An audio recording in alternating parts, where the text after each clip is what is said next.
be really convincing to take your time. So I will try to go through the grand challenges that I think are encapsulated in the Sustainable Development Goals. I will show you a system approach to some of these to offer some partial solutions to the challenges, and it is the formulation of operational services for the ocean and climate. And the second is another system approach that will look for customized services for ocean health, is an example. I will try to outline the lessons learned and the brief discussion of tomorrow. Not tomorrow, but tomorrow. So, acknowledgements is a big group, and it's many years we have tried to follow this this work. So it is 3 institutions that have been working, and now I work with this institution, which is also very important. So the grand challenge is, this is Nadia teaching to the students. Ocean is part of their life, and I feel this is very grand challenge. It's a very important grand challenge. This is after Nadia's lecture, the ocean. Did I do well? I think I quite, so we told them to paint what Nadia told them about the ocean. And they put a lot of vortices, which is good, which is what we wanted. And, and so, and then some of their phrases, because we had to evaluate how I was doing, and we are learning while we do. So they learned that the water can be of different temperature. The sea should not be polluted and does not get dirty with the stuff. I told them so much stuff that went into the oil is less dense than water and therefore floats. That's why we see it, because I show the images of the oil spills. Most of the land is occupied by the sea. Once in Loiano, that's the place where I went to give the lecture, there was the sea, and it is true, because it was a part of Italy that was submerged 5 million years ago. And then once in Loiano, the sea is the cradle of life. So I hope we will ameliorate, but some of the messages were taken. Okay, so these are the 2 Sustainable Development Goals. If you read, I'm surprised how much is encapsulated by the points, the goals, the objectives. I mean, these people really were the good stakeholders, the one that we want to talk to, because they knew they've written the right words for us to try to solve the problems. And at the very beginning, about 25 years ago, we knew it was a long way. We knew we needed upstream data, observations. We knew there was, and we learned from meteorology, we needed generic services that will assemble the data, set up a forecasting service, and distribute freely the data to have feedback. And then that we needed this data, or even that one, directly going to downstream services that are very different from the generic ones. But they are based mainly on these ones. Without these ones, these become very difficult. So, okay, so it was a big endeavor. It started with goose, you know, in 1992. I don't know here, most people did not know about this, but it was a big endeavor. And so we started a system approach to address these challenges. We thought about this chain into the SDG 13 and 14. It could help.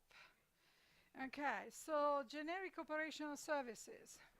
We wanted them to assemble and disseminate data. We heard many times in the past days, we don't have enough data. And it's true, observations actually should be said. But you also don't have enough of the model output to judge the model output. how bad or good is now. And so we need to predict, because prediction is really a way to check the theory. For the short term, open ocean to coast, climate time scale, physics by geochemistry up to fish. And then we need customized services for ocean health, in this case in particular, and we need to take action to prevent and significantly reduce marine pollution of all kinds, and these customized products should help us to do that. Okay, so again, it came out this way. I don't know why. It's the whole day I'm fighting with this. Anyway, so in Europe, we started an operational ocean service. In US, it's done by the US Navy. It's called Copernicus, Marine Environment Monitoring Service. And we produce quality controlled observations in real time. And for the past 10 to 20 years, with real-time quality control, analysis, which means melding of observations and models, forecasts, and reanalysis. And we are now, we have several reanalyses that reconstruct the past state of the ocean by model and observations for at least 45 years. We do that for currents, temperature, salinity, sea wind, biogeochemistry, and here there was a sea ice and something else. I don't know why it doesn't come out. Okay, so this is an open system. You go here, you become a user, send a password, because we like to, our sponsors, the European Commission, likes to know how many people are accessing the data, what data, and in which timing. So this is a simple operation, and you can discover, view, and download, and everything that is here is open and free, because it's public money. Okay, so now every day we have observations in real time. I can tell you this picture is quite amazing for me, since I'm old. And so for me to get this amount of data into a plot, or even having it at my desk, it's amazing. It's an amazing achievement. We should be glad that we concurred, all of us, to this. And the major, well, we are still far away with what we want, because we need, we're about, now it looks a lot, but the ocean is also very big. And if you take statistics, we are still far from covering the scales that we were talking about these days. Nothing of that kind. So profiling floats, this is the Argo, is the revolution. So 4,400 floats at December 2018. We have data buoys that have, this is a particular group of people. It's called the Data Buoy Cooperation Panel. Is the oldest cooperation panel that provided data to meteorology from oceans, so surface drifters, platforms, buoys, and so on, and then all the rest. Okay, so now we have this vision. It was not possible, and now this is a tool for monitoring. It's called the JCOMOPS. You can go on the web and find it out. Okay, and download yourself. Okay, so also this is a new picture. This is every day a picture of a realistic ocean, which is not the ocean, but is a realistic ocean, is 1/12 of a degree, about 100 levels. Not too much. We expect to do better in the next years, but again, this is a science of incremental updates. We cannot start without having something to base ourselves upon. So you have this, and also, which is the most important part for us, is that we monitor the skill of these models. And these models have particular choices of things, but more or less are the same models that we believe, the large-scale models that we believe are the background to our high-resolution models, where we want to do the process-oriented studies. Okay, so here, here is a Bayesian average root mean square error. I call it, actually, it was Dr. Bauer that should be with us, and who wrote this Nature paper, fantastic. It's the silent revolution of weather prediction.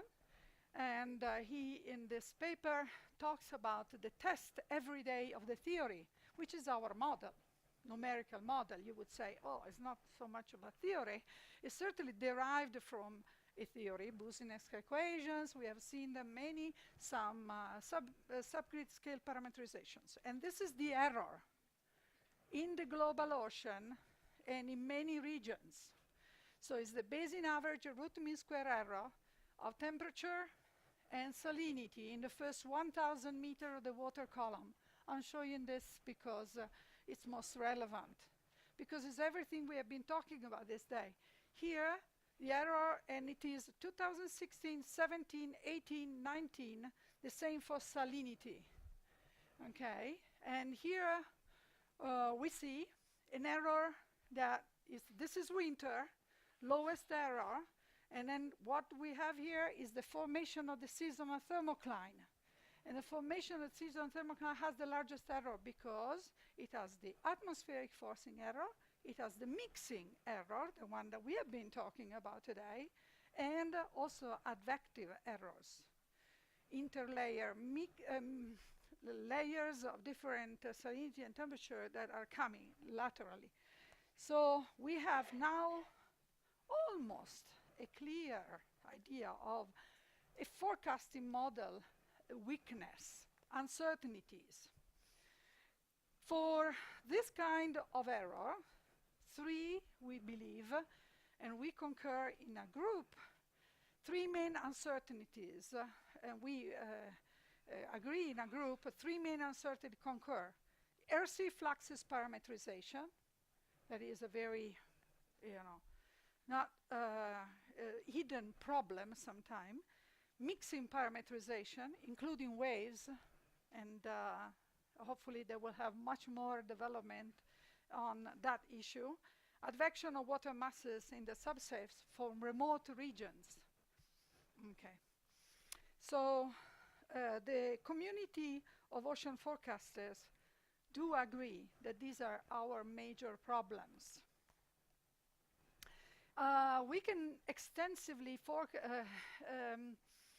we can now do extensive forecast model validation. And here it is shown, just to show you one of the many issues. Extensive model validation with observation. Okay, sorry. This is 2004, 2014. It is a meridional heat transport at 26.5 in the Atlantic is the rapid array, and the blue dots are the data. And the black is the coarse resolution model. Coarse, a quarter of a degree, that's for sure. 25 kilometers, right? 20 to 25 kilometers. Globe 16, 1/16th of a degree model. At mid-latitudes, it is between 6 and 7 kilometers, starting to become eddy permitting. Globe 16, okay, it goes away. We will be fine until we do this progress. But you see, going just simply from doubling the resolution, we have, doubling, for 4 times the resolution, we have covered quite a space. So now we have to get this space, and what is the most important part? So the gain from now on will be harder and harder. So we need more and more good turbulent theory to help us how to go ahead, because this is going to be very tough to get better than this. Okay, so now operational services also help us to reconstruct the past. And Gauss is my preferred one, mathematician, clearly, for many people, I guess. And he was the one that inspired all of us not only at the level of our university, but later too.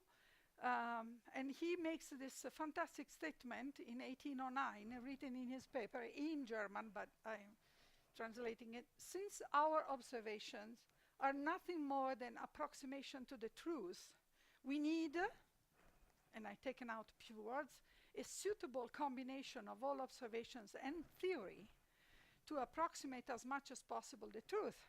Now, you know, clearly he was talking about planets' orbits.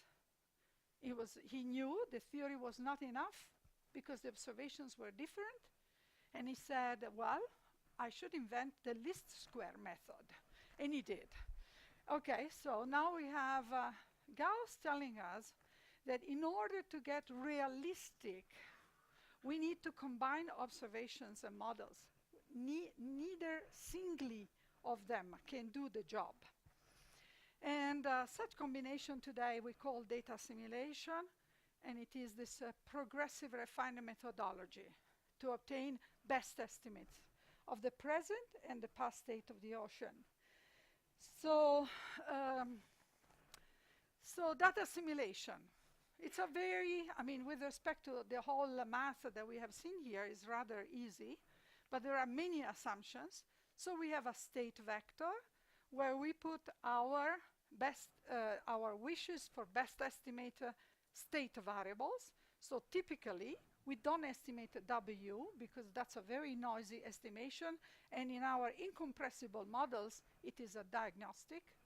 So we want to estimate U and V, the horizontal velocity field, the sea level, temperature, and salinity. And so the cost function is written this way. And what we call here, this is the difference between what we call the truth, and actually this is the truth, with respect to a first guess, which we call background. So we always start from a first guess. We never start from zero. We always have a first guess. And then this is our help.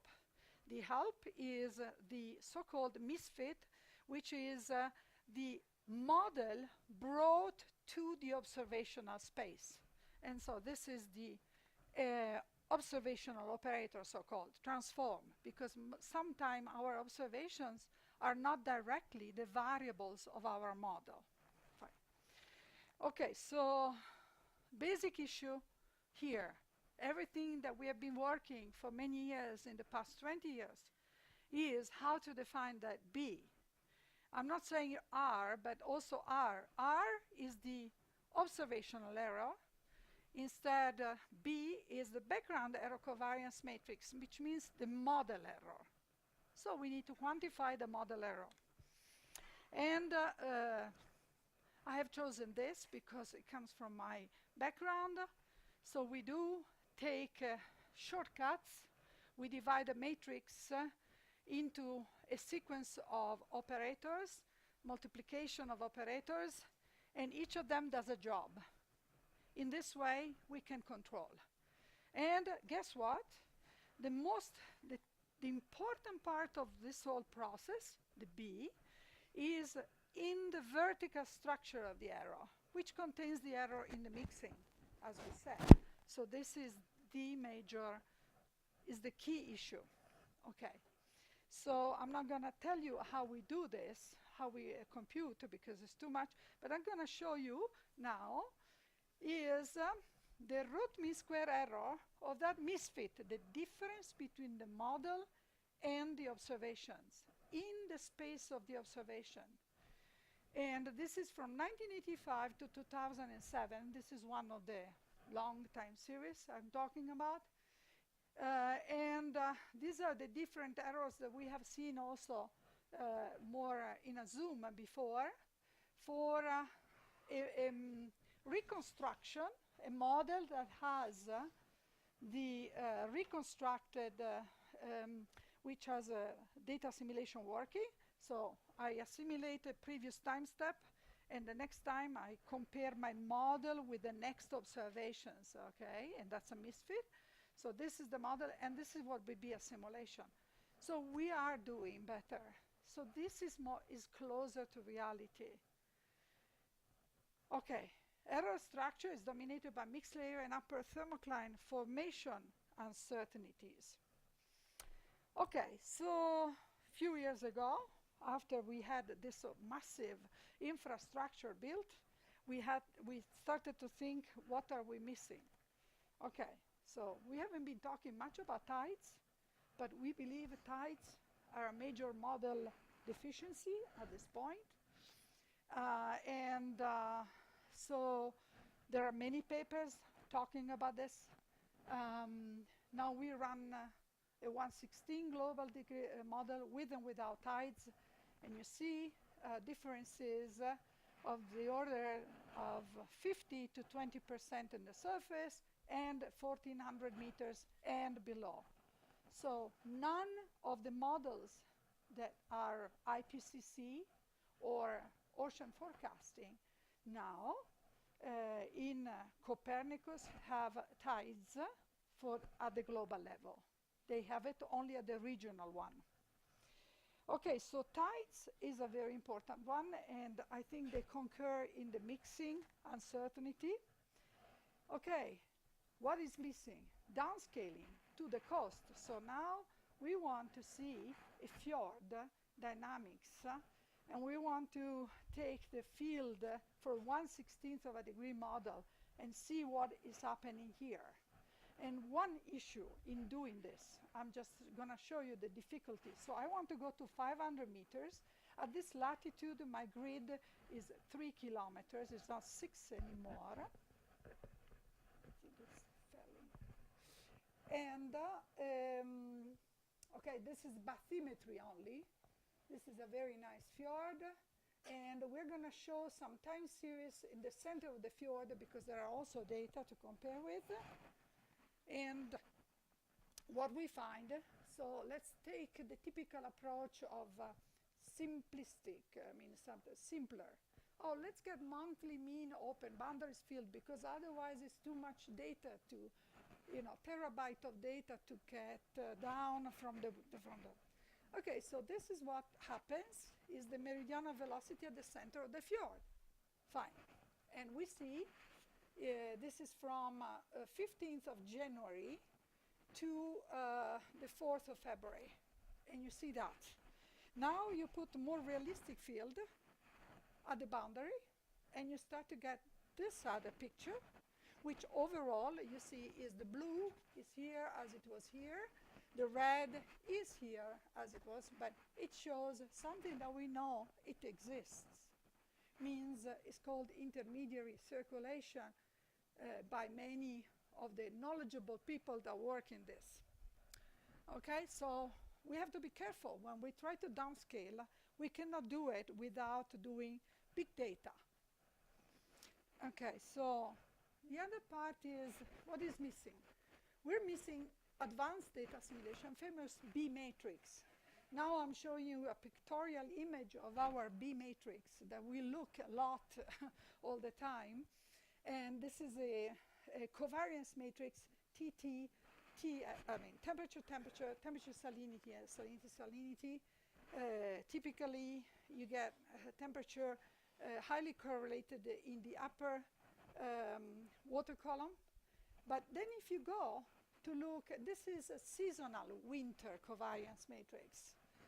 And then if you go instead at calculating this matrix when you have enough data with good hypothesis for 5 days, then the matrix starts totally changing. And why should we assimilate with this instead of that?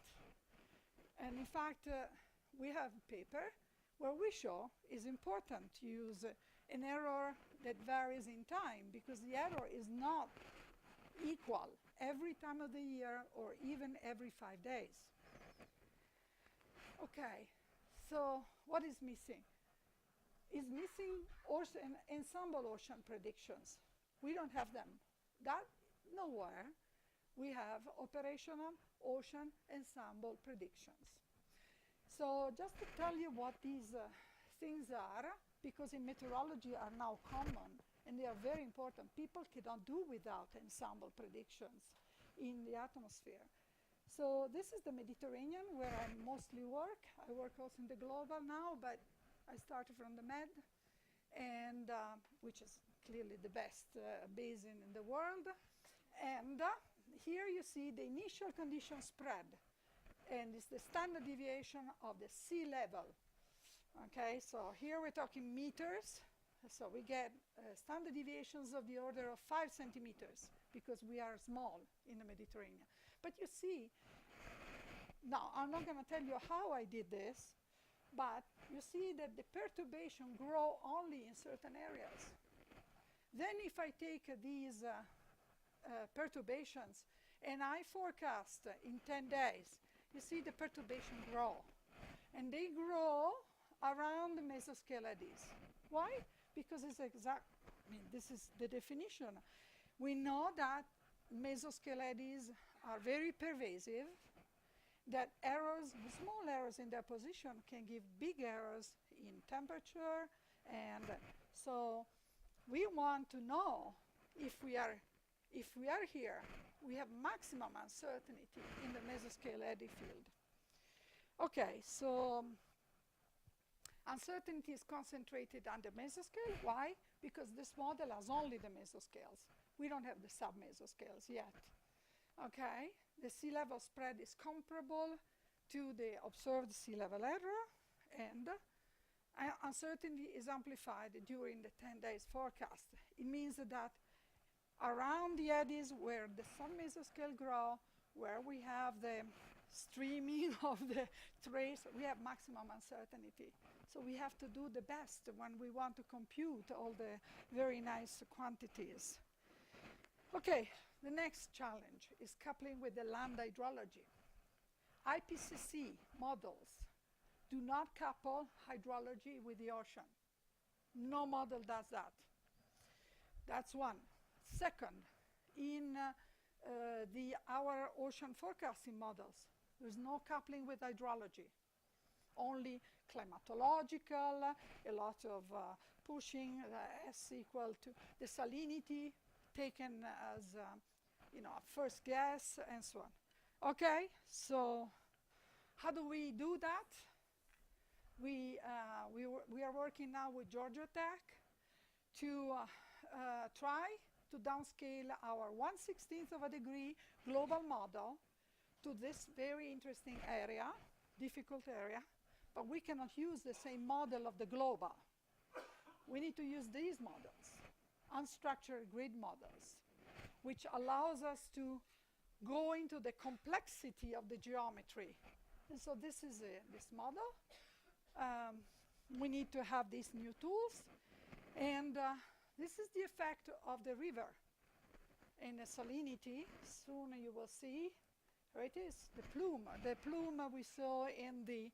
How can we ever get our, to help a Coast Guard or anybody who has to find out where the flow is without getting the salt plume from all these rivers? Impossible. So we have to, we are now at the level that our basic flow field, the hydrodynamics, can be considered more seriously than it was done in the past. Okay, so I then go on the customized services for ocean health. These are generic services. It means that the first one, the global ones, should be run in a concerted way. They're a big effort and shared between international community. And then the others maybe more locally. Now here is even more local.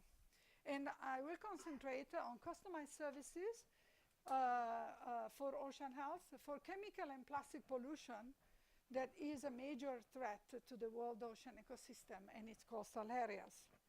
And I was very happy that we had so many talks today up to this evening, showing so many examples of all these applications. But at the base of all these applications, you have to have good velocity models.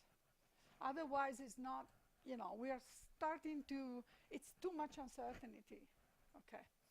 My teacher, my professor was always take some of the uncertainties away. The one you can, just take them away. So we have too many things to worry about. Okay, so probably what I'm trying to tell you is that now there are these models like in the atmosphere that give you a very good first guess for your pollutant dispersal for any other study you want to do. Okay, so need to couple predictor oceanographic models with active pollutant models. And you know, I've been working for the past 15 years with oil spills. So I took my Eulerian models, I take currents, surface temperature, I take also wave model to get the Stokes drift, and I get the atmospheric model, the best, the operational ones I have. And I have this pollutant predictive model. And you have seen some discussion, and there is a lot about these to say about these models, okay? So advection diffusion that you have seen much better written because it has the divergence of u equal to 0, but you know, we write it this way. And then the active part, okay? So we use a model that has been used many times. We solve the advection diffusion by this equation, and we hope to be able to parameterize this stochastic part better than we do now. And then we divide our oil. And here I agree with the conclusion before from the woman that was talking about oil spill. We have very little information. It's only in the companies that do oil spills about how the oil behaves, the transformation part. The most common one is to divide the oil, and there is a very specific way to do it. It's not the single parcel that changes. You do the advection, then you recombine and you transform. So the transformation is on the slick, okay, which is an assumption because it's not done for biogeochemistry. Okay, model of this kind has about 30 empirical parameters on the evaporation, and so you set by laboratory and see experiments. So the most, this name you have already seen, it's taken from 1979, 1980. Okay, maybe Tamai with Carte has a better one, and hopefully it will be published so that we can change that. But I do agree there is a problem. So how do I do? Can I have any predictability on 30 empirical parameters model, old 1979, 1980? Well, yes, because there is an underlying problem that is more important, which is again, I'm trying to show you here, we did some years ago, a drifter experiment, and as you have seen, much better in the Gulf of Mexico. This was done in 2007, much lower number of drifters. Here we postulated an oil release, and these are the drifters. This is how they go. And we were able to track them for about 10 days. And this is the result of our oil spill model without the transformation part, only the advection, no good. After 2 days, I mean, for the first 2 days, I'm telling you this is 2 days, the trajectories depart completely. And this is a 6-kilometer resolution forecasting model. Then I just take a model, I nest this model in it, and I take 3 kilometers. So my trajectory starts to go this way. So it is overwhelming importance to get the resolution correct for the process that you want to. These are inertial oscillations. You see there is a mean current that you need to have the good wind, because this is inertial oscillations of the surface by the wind. And so now I can go with a 3 kilometers up to 5 days just for the trajectory. I'm going to show you the transformation. Despite the 30 parameters, the key issue is the ocean model current resolution. And I think it is true now. So Here is instead something more on the transformation and also some. So we see from satellite observation, we see these two slicks. We were at sea waiting for this satellite to come and tell us where the slicks were. And so we had our model, which is a small model, but we had the good model, operational model giving us the currents. And we see that drift from here. This is our initial. This leak was located here. We put initial condition, and this leak goes here. And we were at sea. So this is the forecast position. So it's about 1 day, I guess, and less than that, 12 hours. So in 12 hours, first of all, you notice how far it has gone. And because this distance is 6 kilometers, I'm telling you. So in 12 hours is already completely out. And we went and we took, this is the oil. And we took a sample. And we found the oil slightly, we couldn't sample the whole slick, but we found it. We found it here. What is this distance? The center of mass of this with respect to where we found the oil? 6 kilometers. What is the resolution of our model? 6 kilometers. So, I mean, I think it was quite good. It gave us some trust that we could do something. And then we had a big accident in the Mediterranean, 20,000 tons of oil from a tank located in Lebanon, here, were released in the sea, in the coastal sea, very difficult. Green is oil. Oil goes all the way up to Syria. And so these are two models. Again, the same concept. 2 kilometer grid currents, they give this behavior. And 7 kilometer currents, okay, the green is the same green that is here brought to our model grid. And so different, not good. Okay, so how can we go? I mean, we saw too much uncertainty here.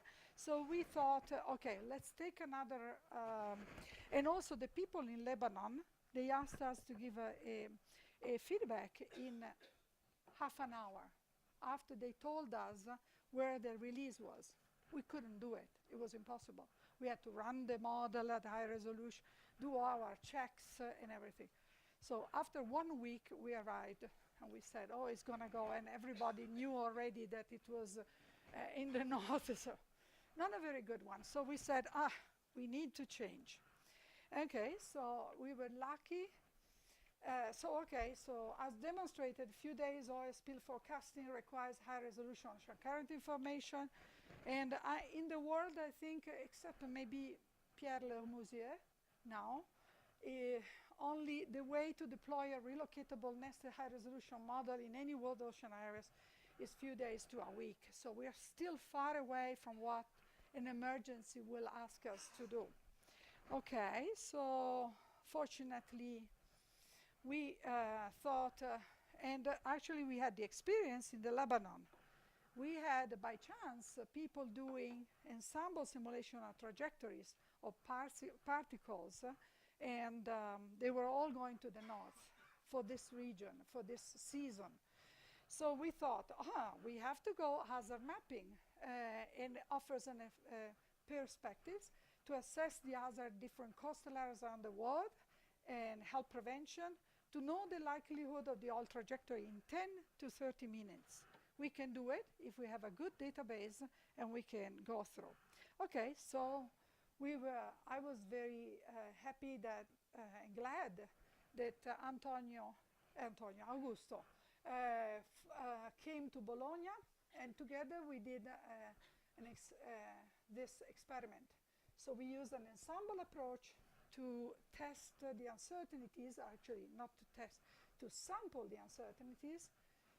And we created for the entire Atlantic Ocean and it is a website that you can access, and there is a poster talking about this.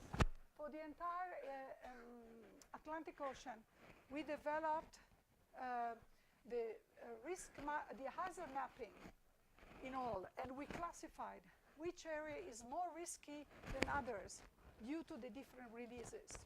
It's possible. It's only 350,000 simulations with 45 terabytes of data and with major problems of post-processing. So that's all. Then, okay, so I'm going to show you some. These are our, you don't see them because they're rare. So now I go zoom in the Canaries. And so this is our release point. Okay, so in each point we do for 1 year, 5 days releases, and we follow the oil for 10 days. Then we go. So here is a map that you can download. So for this release point, this is the most likely trajectories, average for the whole year. We're going to do more monthly because it's different. And this is for this point, these are the most likely trajectories. Okay? But the good part comes now. Then we thought, oh, but we want to find out, in fact, what is really important is to know how much oil arrives on the coast. So why don't we do a statistics? We collect all the oil that has arrived on the coast on the Canaries, and we put a number of events as a function of concentration of the oil on the coast. And this is the distribution. We do it for another region. This is the distribution. We do it for the whole Atlantic, and this is the distribution. So it looks like there is something generic, and there is a, we call this Weibull. People, it's gamma. Because if you go and do the fit of a gamma, you don't have the fat tail. You need the fat tail.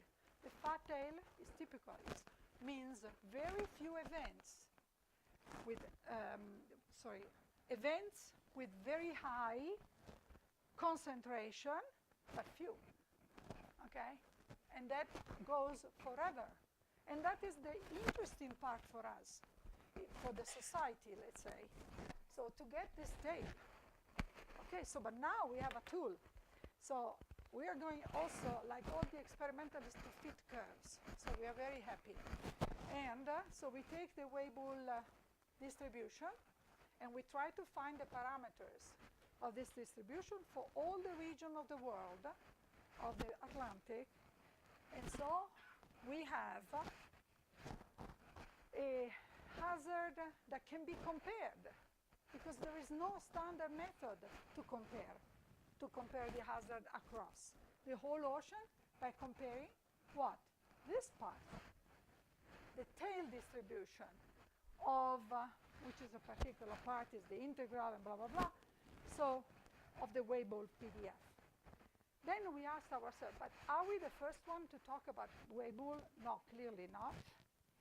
But before that, we do the Gedanken experiment. And the Gedanken experiment is that Weibull distribution is not due to the coast. Is any tracer that crosses a surface in the flow field. So we did a Gedanken, our small Gedanken experiment.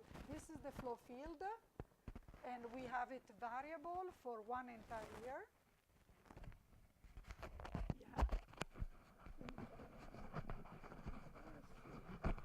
Okay, better. Okay, then you can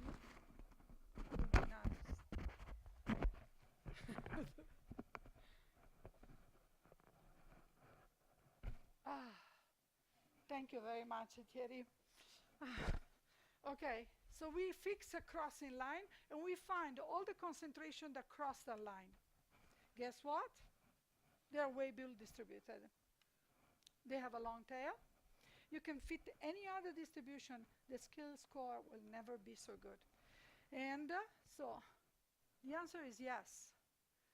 So it's Weibull is a generic distribution. And then we say, are we the first one to say?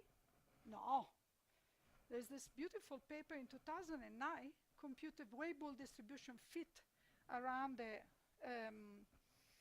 ocean currents deduced from satellite altimetry that fits all the different parameters for all the structures. And if you know this picture and you look at it, you find the different regimes of the ocean circulation in this. But all of them fit well the current distribution. So it's not only the tracers that are Weibull distributed, but it's also the currents. Ray Pierre Humbert clearly had already done this for the atmosphere, but nobody, meaning for tracers and flow. So he has already stated Weibull is the distribution for this.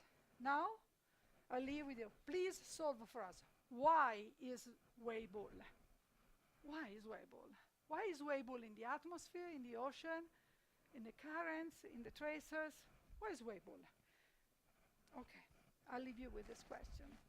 Thank you. Write an email. Okay, lessons learned. So,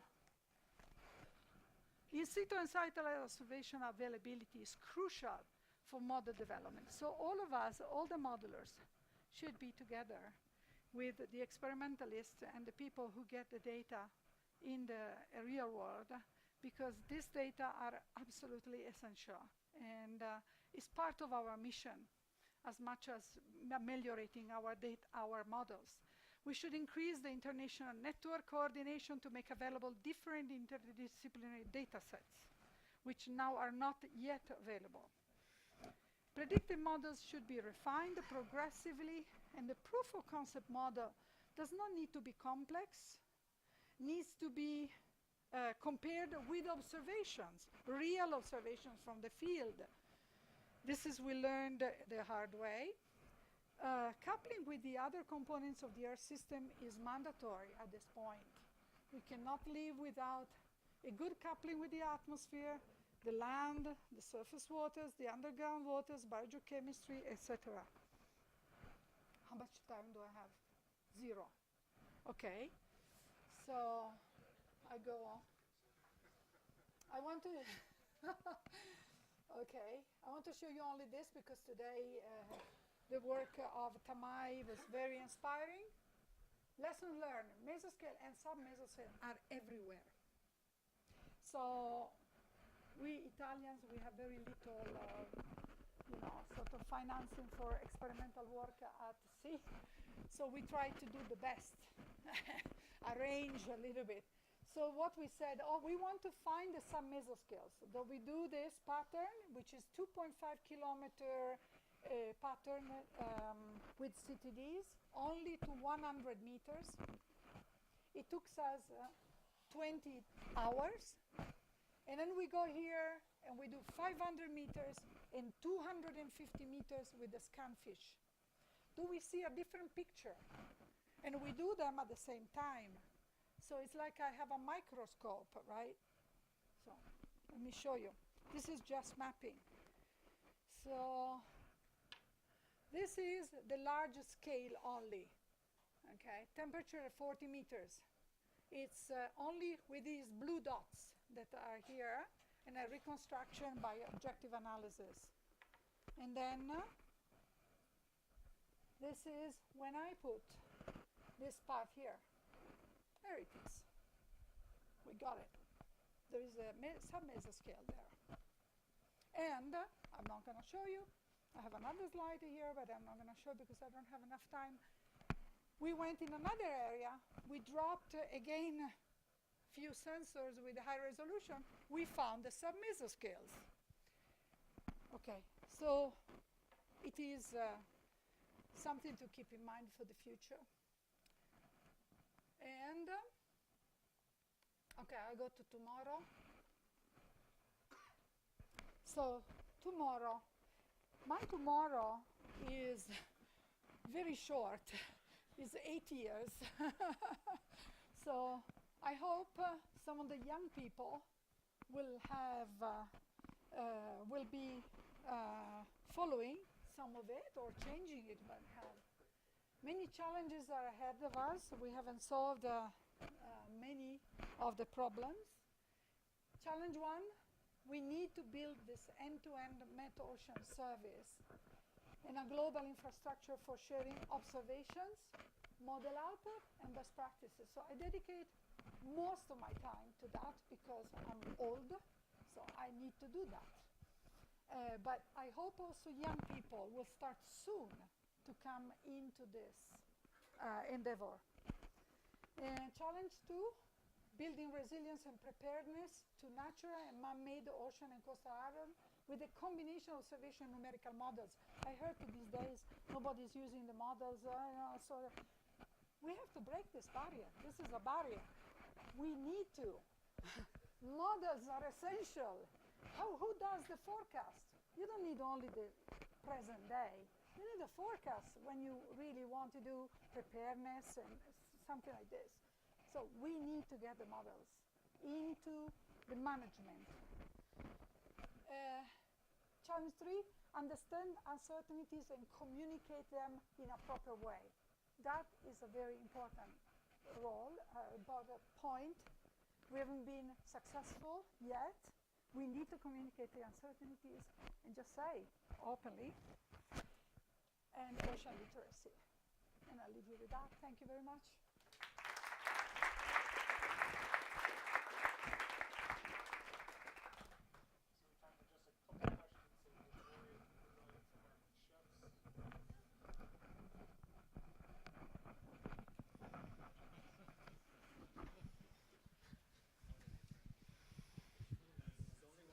So thank you for the presentation. I agree that the Mediterranean is the best. Some of us had to go far away, unfortunately. I have a question. Is someone coming from a process modeling world, which is a lot more idealized and simpler in some ways. Could you give a 1-minute sort of review of how you quantify the error in the model when you use to compare against observational data? Because I guess it would be an analog for us to compare to a well-done and conducted lab experiment. But you have data assimilation issues. There's a lot more incomplete observations. So how can you build a model error that you trust? I missed that part. Okay. So first of all, we do bring the model into the observation space. We never do the contrary, okay? So you put your model, whatsoever grid you have, in vertical, in horizontal, into the observational space, where you have your Argo, temperature profile, or anything. So you add the error to the model, not to the observations. That's a very important one, because sometimes, so that's one. And the other one is that we need, up to now we were not able to do this, but we need independent, fully independent observations. I don't know if that was your concern, but now we are semi-independent observations. So Argo surface in the Mediterranean every 5 days, in the world ocean every 10 days. So they moved quite a bit. So when you redo the assessment, the misfit, it's semi-independent because you have already assimilated 10 days before, but 10 days is a decorrelation time for mesoscales in most of the world ocean basins. So you have independent data. Not full independent, sorry. Semi-independent we call. We need also independent data, completely not assimilated data. Okay, so that's another issue. Technology should advance and should be networked. Then you're talking about B. We add the error of the misfit, the B, the background error covariance matrix, with a Bayesian model. Aha, but it's written. So we do say we have two data sets. One is the model variance, the other is the misfit variance. We combine them by giving a process model, which is only a regressive model, I mean, very simple. But we, with that, we get a new, we evaluate the matrix, the error covariance matrix. So we use a Bayesian method. Okay, you can do it more, also a little bit more crudely, but I don't recommend, because then you come across so many ad hoc things, how you merge the two and so on. So. Okay. So. Just like to make a comment. I mean, most of the major weather forecasting organizations use a very sophisticated amount of code called 4D-var, which is, and instead of individual countries trying to derive this themselves, they gave up and just buy ECMWFs or the UK Met Office's system and run that, and that completely determines how they do it, the computers they use, and all that sort of thing.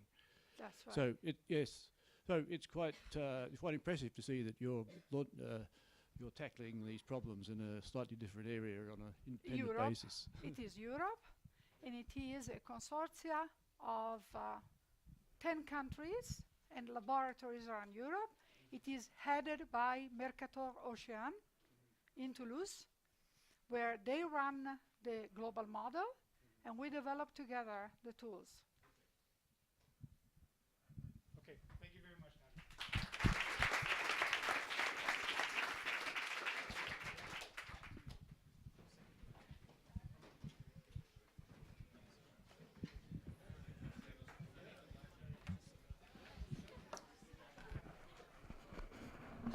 well, in the world at the end, literacy.